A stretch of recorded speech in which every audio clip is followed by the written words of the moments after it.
what's left of these forces and delivering state medals to them? Like, how does that make them feel? But when you look at where their forces are, they're not on the front lines. They're up on the Russian border, so they have very few forces even on the contested border. South, they have a few forces south, and a few way north of the fighting. So did it beep? I don't know.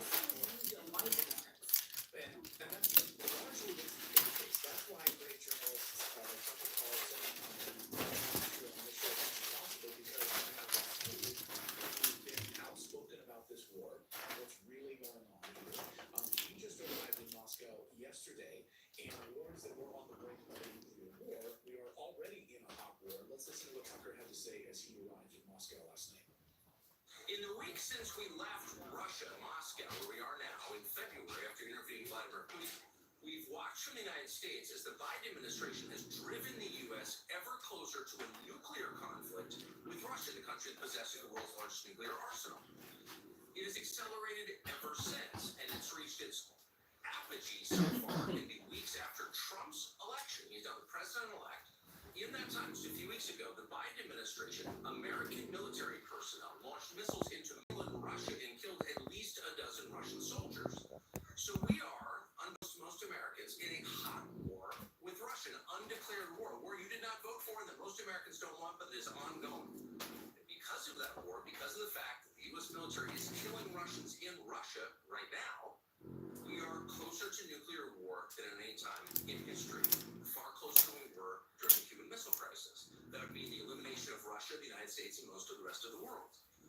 We felt there must be someone behind the scenes in Washington working to make sure that this conflict doesn't become a nuclear holocaust. But we found out that no, in fact, there is nobody. Tony Blinken, the current Secretary of State, cut off all contact between the U.S. and Russian governments. There is no back channel, there is no conversation, there hasn't been for more than 2 years. That's shocking. Meanwhile, most Americans have no access to any perspective other than that granted to them by NBC News and the New York Times. They don't know how close we are. They don't know the Russian perspective. We've been trying for over a year to get that perspective out to American news consumers. We've also tried for over a year to get an interview with Zelensky, the president of Ukraine. We've attacked that from a bunch of different angles. We've spoken to a lot of different people around him, had dinner with them. We've been in talks continuously, and those efforts have been thwarted by the U.S. government. The American embassy in Kiev, which our tax dollars pay for, told the Zelensky government, no, you may not do the interview. You can talk to CNN, you can't talk to us. So they went to Joe Rogan? Because reports are... Zelensky went to Joe Rogan to ask him for an interview. He wants Joe Rogan and not Tucker Carlson. Okay, because he thinks that Joe Rogan will ask him about his kids and his weightlifting habits. Right, I mean, it's unbelievable, but the fact that the U.S. State Department has... Is this a repeat? Because she said that before. Yeah, we saw a song already. No, it's a new one. They just released it a few minutes ago. Yeah, but they, like I said, they do live video and then they release it in segments. Sometimes those segments overlap. How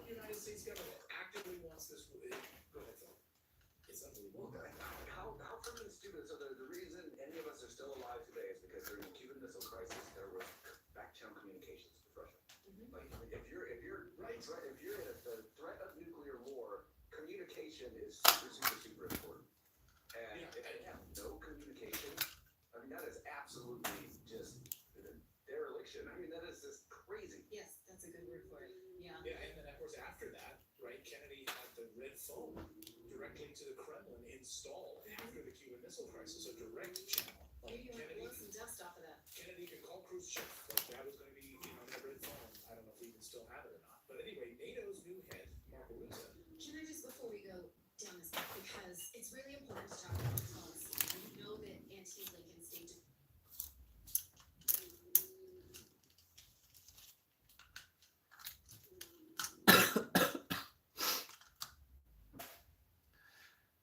Hey, what's up, everybody?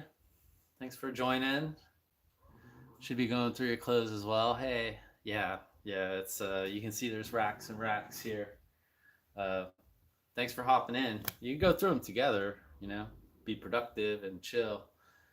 But I appreciate you hopping in, and I appreciate you jumping into the question and asking how it's going. It's a good night. It's cold outside, but we're warm. We're getting ready for a market this weekend and just tagging up some stuff. We got some new labels made. My talented wife had these designed, and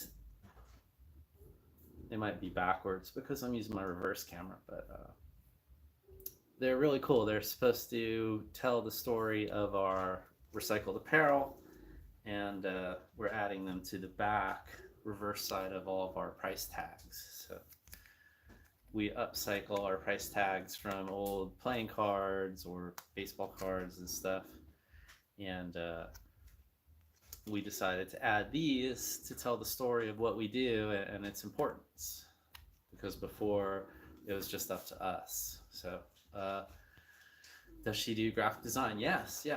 She's very talented. She's been doing graphic design for like 25 years plus. She works in the fashion magazine and printing industry. What did you say? Publishing? Beauty magazine.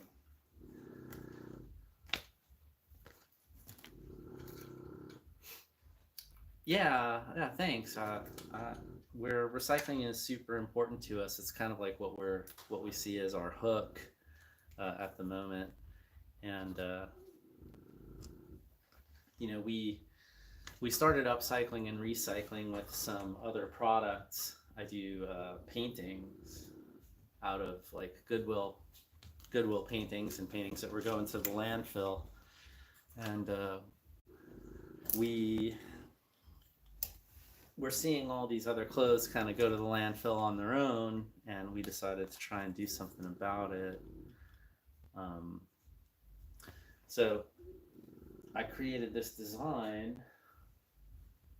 It's a skull and crossbones out of some found objects while we were thrifting. I actually found the silk screen too, and it kind of took on a life of its own. So we find all these kind of like one-of-a-kind pieces, and then we print the skull and crossbones logo on top, and sometimes there's a graphic, like this was a old Marine Corps, and yeah, it's cool because they kind of like take on a life of their own. I appreciate you listening to the spiel. This one you can see here that had a design on it, and we just layered the skull on top of it. So you can see where we're just kind of like ramping up for this market in Greenville this weekend. Good colors to pick, to white and green. Hey, thanks. Yeah, the black and white just tend to be the most contrasty, so we started with those, but I think we might branch out into some colors. I don't know. Some of these things I see and right away I'm like, oh, that would look great if it had red. Like we found this this sweater that had cherries all over it, and the black kind of pops, but it's also kind of its own vibe. If it would have been red, it would have been neat. That one too.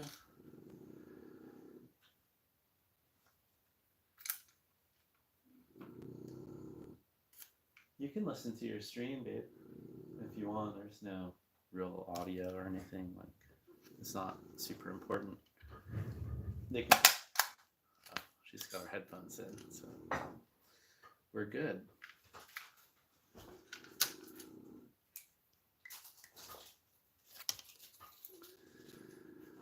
Design you have would look great on a leather jacket. Pleather. Yeah. Oh, thanks for the suggestion. I appreciate that. We haven't gotten to do one on leather just yet, but I agree. I think it would be a cool kind of like bikery. The skull and crossbones, like it's so tied into the pirate kind of culture, but I look at it as like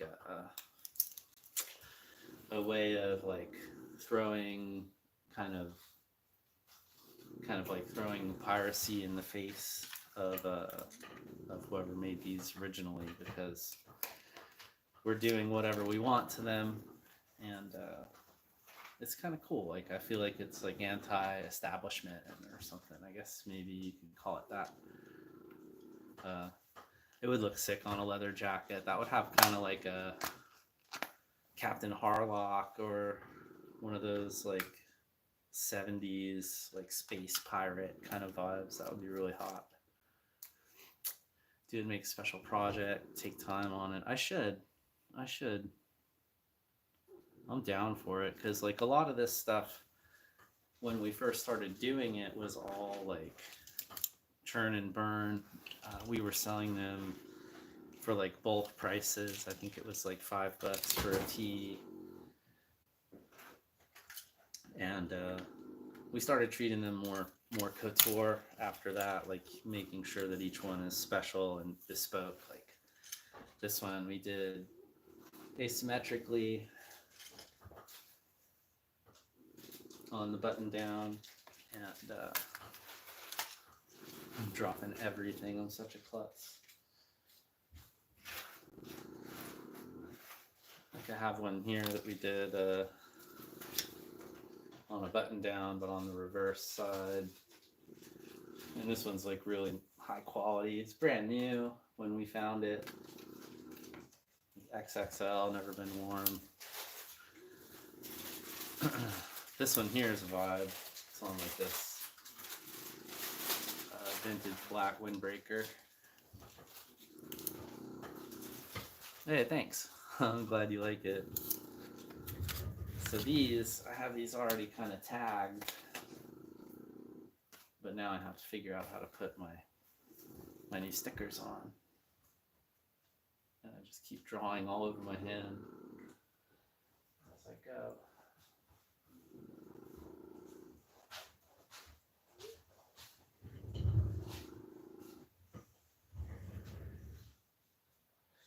You can listen to your stream. There's only like 12 people in there. Okay. It's cool. People are talking. I just was telling Uncle Frank to get on. Oh yeah? You're on Insta? YouTube. Yeah.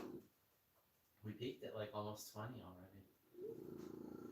What did I do with my hat?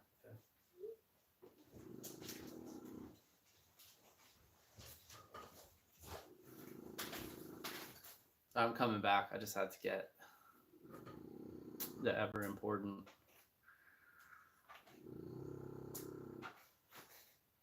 Uh-oh, what happened? This is my first time on a live stream, so I'm trying to figure it out, but I guess there was something. Coffee, yes, need it. What time is it? 9 o'clock? It's not too bad.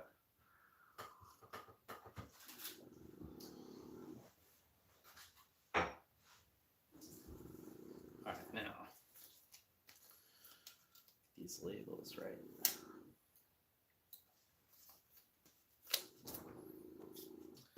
Let me just tell you, like, before I stick this thing on there, what it actually says. It says, no, it's backwards, but it says, this garment was saved from the landfill and hand printed into one-of-a-kind piece your friends will wish they were wearing. Show it off. Trash, Thrash. And it's got the little recycling bin with the wheels on it. So cool. I remember back in like my high school days when hauling the recycling bin was like the big thing. Like if one of your homies in your crew could ollie one of those recycling bins, like your crew was set. All the street cred. We had one of those guys. His name was Otis. He was from Philadelphia.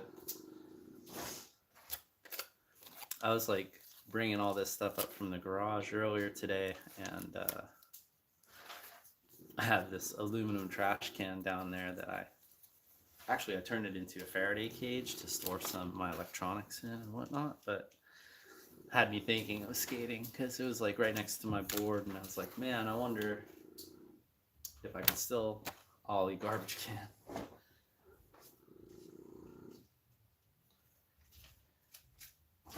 That answer is likely not, but yeah, thanks. I appreciate that you're here, dude. It's fun. You know, I used to do a lot of live streaming on Twitch. It was like gaming content and stuff.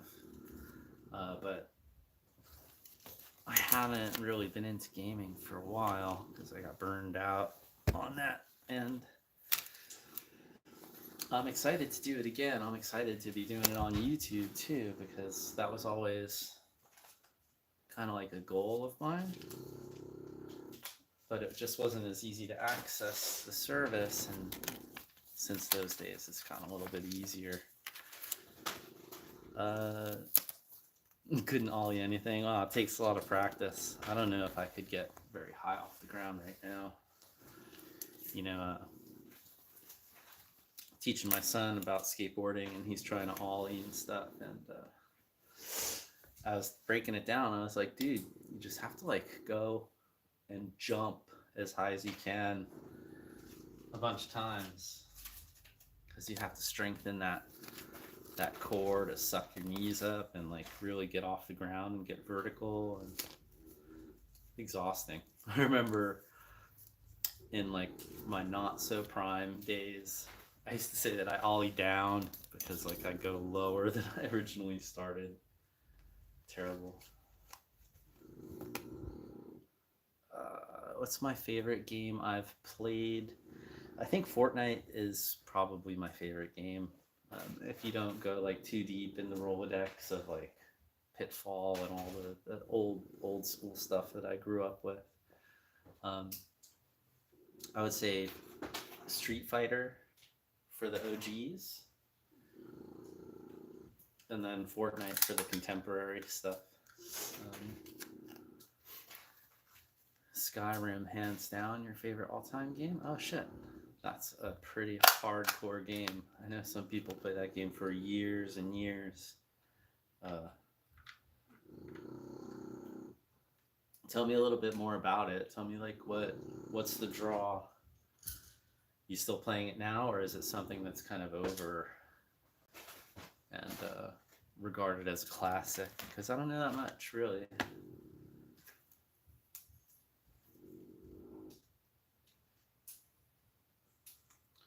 Man, so I would have killed to have some of these in high school, talking about high school and skateboarding. Like, we used to call these, I forget, something to do with teen spirit.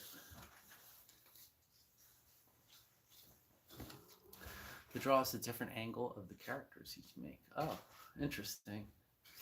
I like character creation things.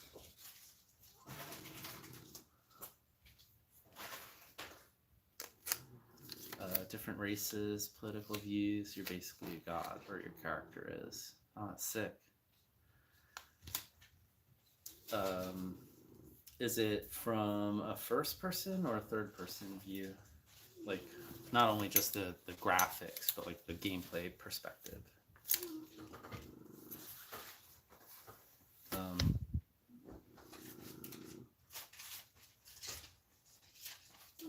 When I was a teenager, I was super into role-playing games, but times were different and they weren't actually like, graphical game stuff. But I'm talking 1991 or 1992 back then. First and third person. Oh, that's cool. Does it toggle back and forth, or? That's interesting. Yeah, I've had the urge from time to time to find a new game, but it can be so challenging. What do you think of these? So we've been doing these on coats, like suit jackets. So many of these get shredded and sent to the landfill, and they're in brand new condition. I'm gonna wear one this weekend at the sale and just see how it goes over. This looks pretty cool, like asymmetrically. Ah, thanks. Hell yeah. That's awesome. We're going through this kind of like, I guess you wouldn't call it like bohemian or boho or anything, but my wife and I both have these aspirations of just dressing a lot more thrifted, you know, with style mishmash and being unique and colorful and stuff. Just so sometimes so hard to shed the black and the band shirts. But I think it would definitely push the brand farther and bring a little bit more attention to us on the market setting. So we're gonna go for it. Have fun with it. So many tees here, just like one after the other. The white looks good because it's a little translucent sometimes and it takes off some of the color of the shirt. This one came out cool. I like these kind of like baseball cuts. Some people call them Hensley or Henley or something. These all need tag stickers. Oh, sick. Thank you. That's awesome. Thanks for, forgot to put the cookies in the oven. Hang on 1 second. I'll be right back.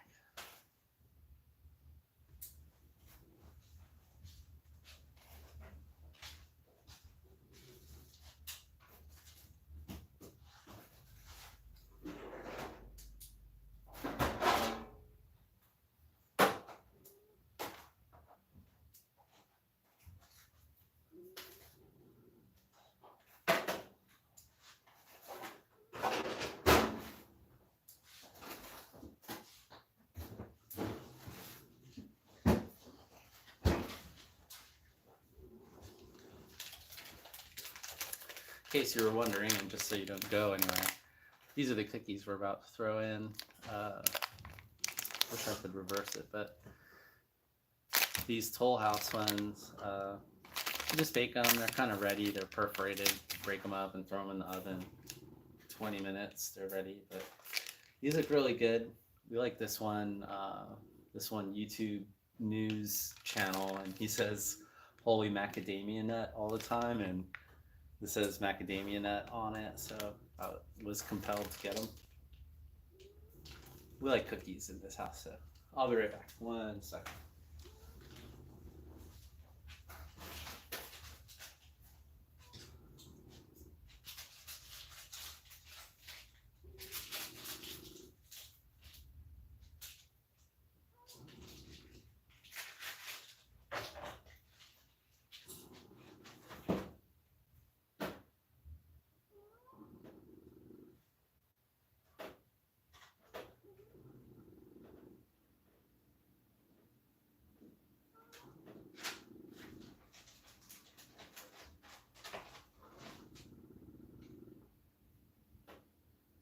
Getting close, almost there.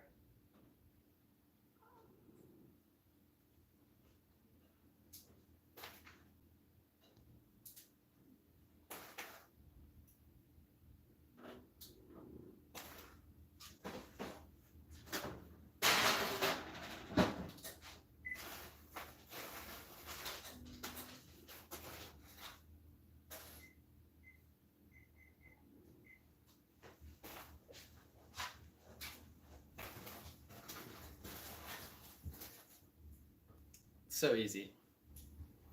It's just like the greatest thing. And then you have fresh cookies.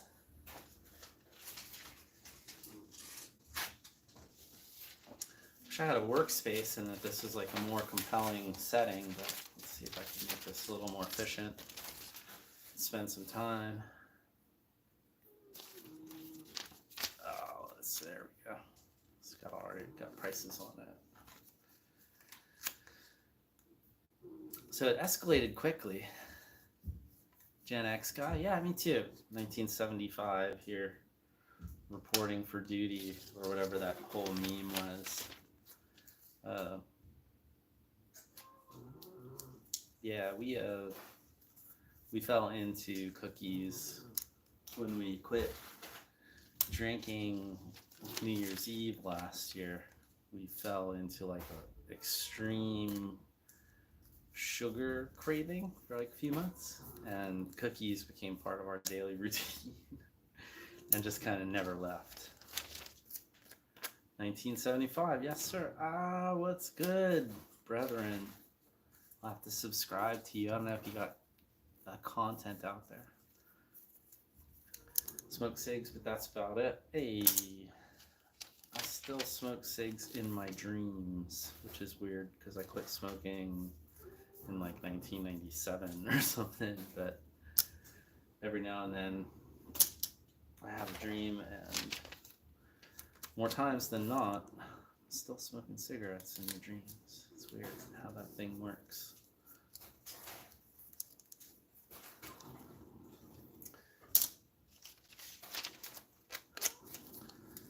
Oh Lord.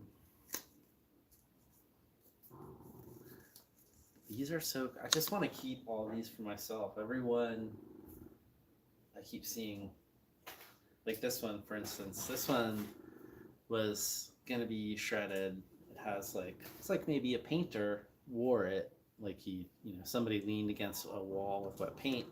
There was some paint spatter on the front, and the design just totally makes sense. I just can't, like, I just want to keep them all. Like I made this one from one of my old work hoodies,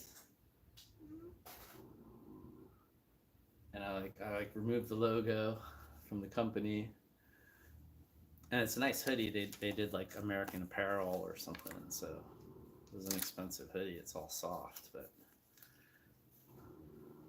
yeah, it's funny because I guess it's one of those things that like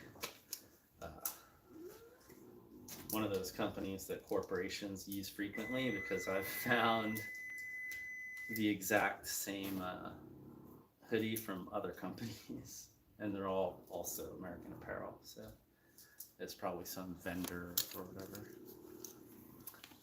Hey, thanks. Yeah, purple's my favorite color. Fun fact. So I'm glad that you like it. It's one of those things like when we were starting this,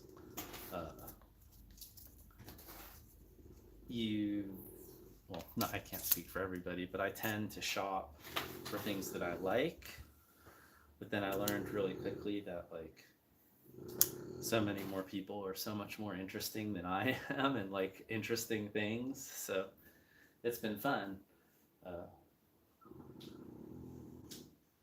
My wife is actually really good at like trend spotting and knowing what people will resonate with, and she does such a great job at picking some of these vintage clothes. Like the most unsuspecting customers, it's so rewarding when that happens.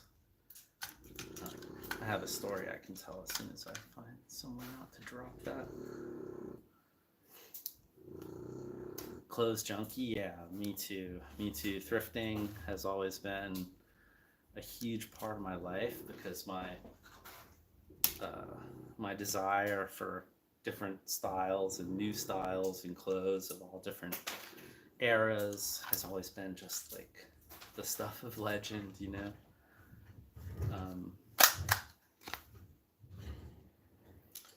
and that's the best part about like thrifting, is that you can just do whatever you want. Sometimes you'll find a authentic kimono, or sometimes you'll find a Taco Bell uniform t-shirt. It can be anything, and it's so much fun to just make anything from it. Like we find some of the craziest luxury stuff, and then we find stuff that's like clearly handmade or was made by children or something. It's fascinating. This jean, hoodie, parka, poncho. That's so cool, brand new. Look at the laces and everything, tags. It's such an interesting piece. Like this looks like something Rambo would cut out of a tarp and like wear when he goes into town to like take down the sheriff or whatever. And you never know who's gonna find it, who's gonna love it. It's so fun. We just got through the whole Halloween season, and yo, what's up, Frank? Hey Mel, Uncle's in the chat. Yeah. What's up, dude? Thanks for popping in, man. Do I ever dress preppy? Yeah, for sure. I just took a part-time job at our local grocery store in the meat department, and for the first time in a long time I had to get like preppy for my job interview, and it was so fun. I like hey babe, thank you. Yeah, I totally buttoned up and tucked in. It's a requirement that we tuck in our shirts, so that's kind of fun. Like I do enjoy looking a little prepped when I go there. Oh no.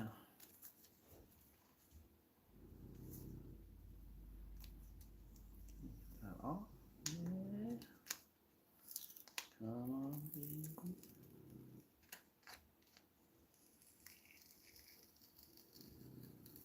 No, it's not gonna work. Didn't work. Come here.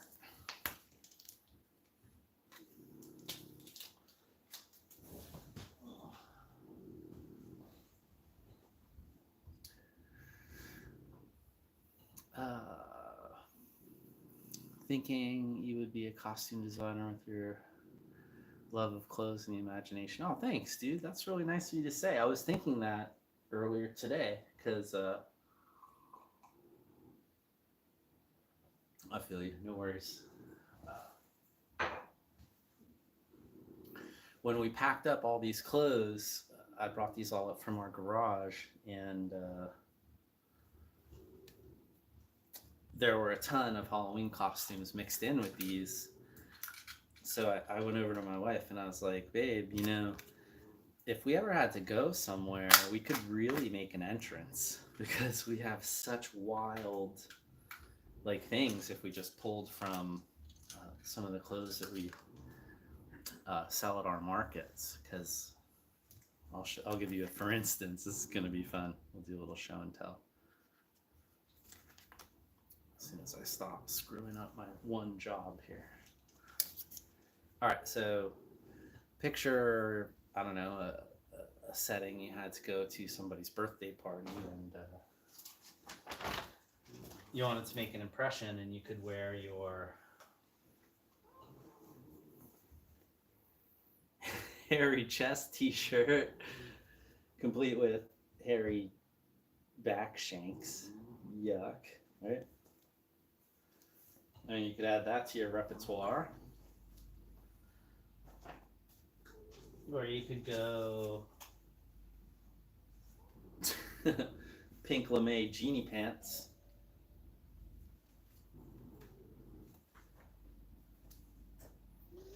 And or even full body camo jumpsuit.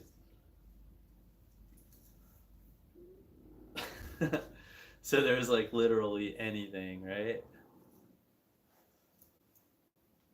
And then we have all these other things like, yes, the MC Hammer pants. We have so many of like those type of clothes. Like I said a minute ago that I had a story. So we get like some of these like Golden Girl style things. Hang on, my oven beeped. Yeah. I'll put them into the top for 2 minutes.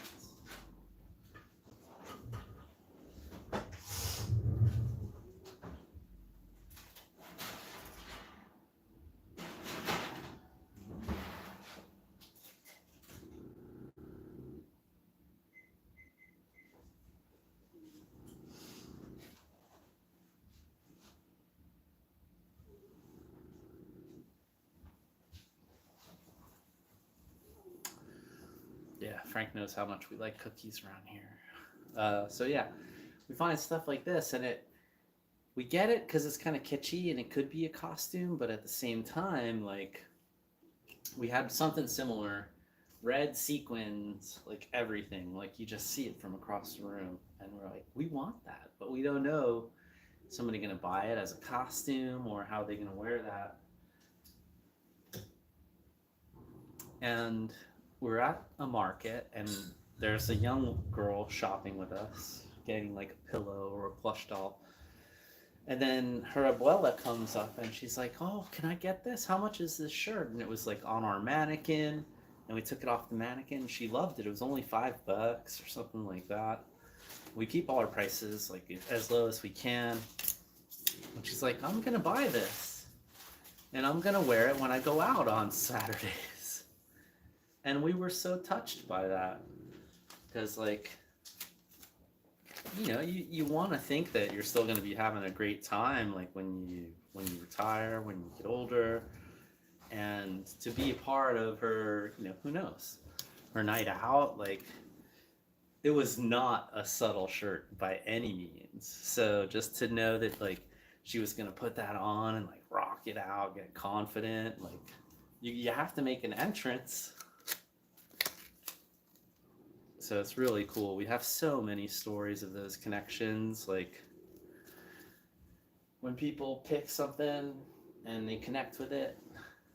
Like, we had here's a great story. We had a banana costume. And we were like, we found it super early. We started hunting for Halloween costumes last December, because we knew Halloween was going to be like our Christmas day. So we just slowly built up inventory like this, like you see here.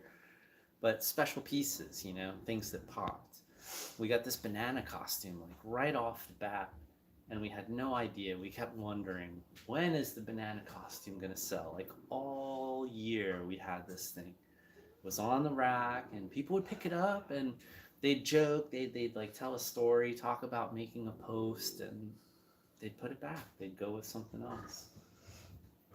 And then all at once, a young man came up, and he was like, I need the banana costume.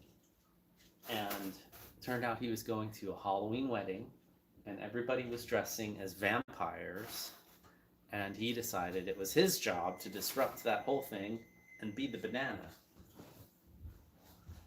Cookie's ready. Hang on a second. You don't want burnt cookies, that's the worst.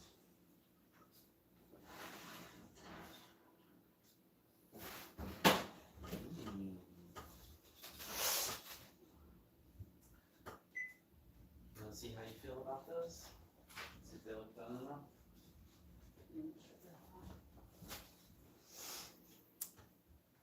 Alright, it's almost cookie time, so I'm going to have to cut the stream when they cool down in a few minutes. But yeah, so he decided he needed to be the banana, and we got married on Halloween, or Halloween Eve, October 30th, and we had a costume wedding. My wife was the bride, and I was Frankenstein, and it was amazing. So it was so fun to understand that banana costume that we had that whole year leading up to that time was then on its way to another Halloween wedding, and it was this disruptive thing. There's going to be a sea of vampires, all black, and a freaking banana. It's perfect. Like, you don't need riches to get great stories like that, and to have such a fulfilling life. Like, it's so much fun. And now we're getting a little bit better, like bit by bit, you know. We're learning, we're making these stickers, we're telling our story. And, you know, thanks you guys for jumping in to the stream. It's nice to see everybody, and this is my very first live on YouTube, so thank you very much for being here. Bananated the Disruptor, for sure. He needs a YouTube channel in that thing.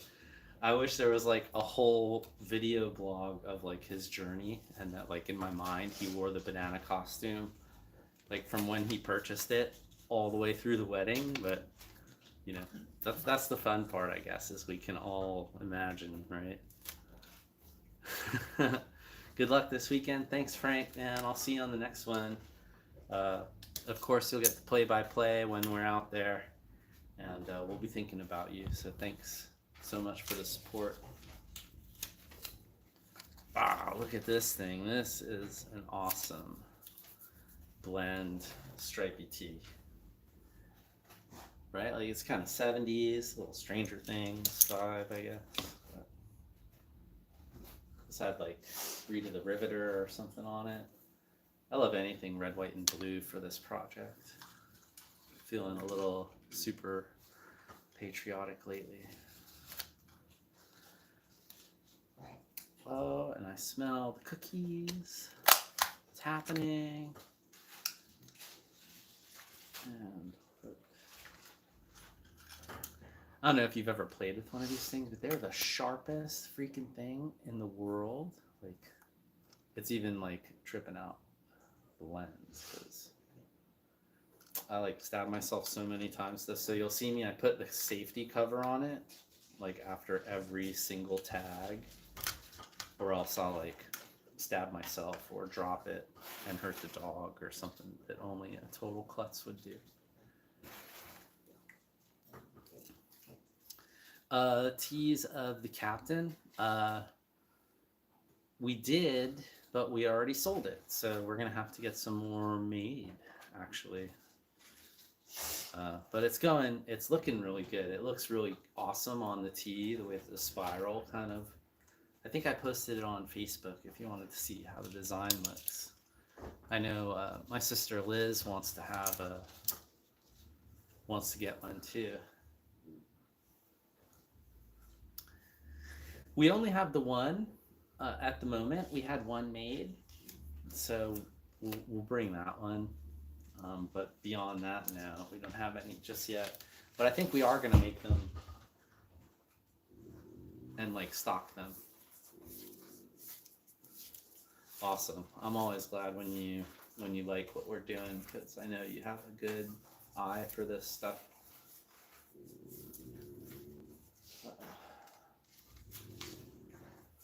Dropped my stickers and it rolled away. Alright,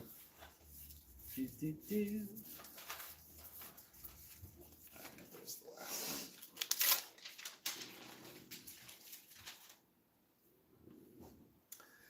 one. Alright, well, I'm gonna hop off and eat some cookies and finish my coffee, and I will see you guys on the next one.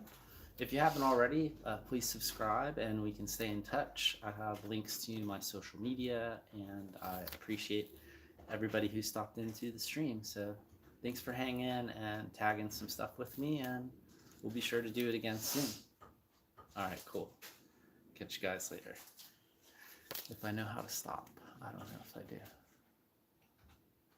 That's a highlight. No.